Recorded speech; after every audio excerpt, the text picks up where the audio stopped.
explain the process we go through to ultrasound these animals. Ideally, we like to have them in a squeeze chute where we can control the animal from moving, and we'd like to have a weight on them taken every time we ultrasound. That weight will go to the breed associations along with this actual measurements. The reason why the breed associations are interested in it is because that will go into their database for their carcass EPDs. So the first thing we do, which is very important, is we want to measure this animal ultrasound the exact same place we would look at a carcass in a packing plant. So like where a USDA inspector would look between the 12th and 13th rib on a carcass, that's where I want to ultrasound them. So I feel for that last rib, and I want to go right in between there. It's very important that I measure these animals at the same place every time. So what I'm going to be using today is just vegetable oil as a couplant. Ultrasound is just like what you'd see in a doctor's office where they would use a gel or something.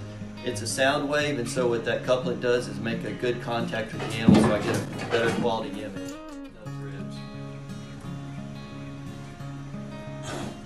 Now if you want to step around here and look at this image, what I did was I froze it. If we go to this ultrasound image, this first white line here is the thickness of the hide, so the back fat thickness would be that layer below the hide. So we can measure how much back fat this animal's got. If we're going to look at the ribeye size, I'll trace it out right here is that hook of acorn fat.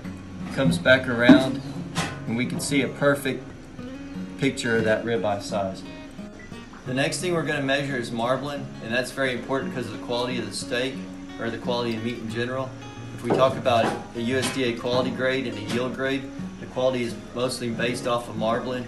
And what marbling is the fat in that muscle. That gives it the flavor and the juiciness and the value. When you go to a grocery store or a fine steakhouse, the more marbling it has, the more that meat's going to cost. So what I'm going to do is that on gistmus dorsi, or ribeye muscle, runs the length of the back, and I lay my transducer right over the back of the animal where that muscle is. As I said earlier, that ribeye muscle runs the length. All that white snowiness you see in that is marbling in that muscle. So what we'll do is we'll put a box over the 12th and 13th rib, and it'll figure what percentage of that is marbling in that muscle. So it takes like 4% to get low choice. It takes about 8.6% to get prime. And so we can come up with a percentage and know exactly what that marbling is. Typically take, which it depends on the breed association, is a rump fat measurement.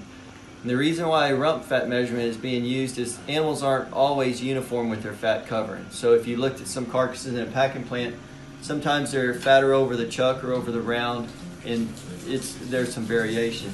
So we're taking a back fat measurement over the ribeye, but some breed associations want a back fat, or actually a rump fat measurement over the rump, and to see how that fat covering is carried through it.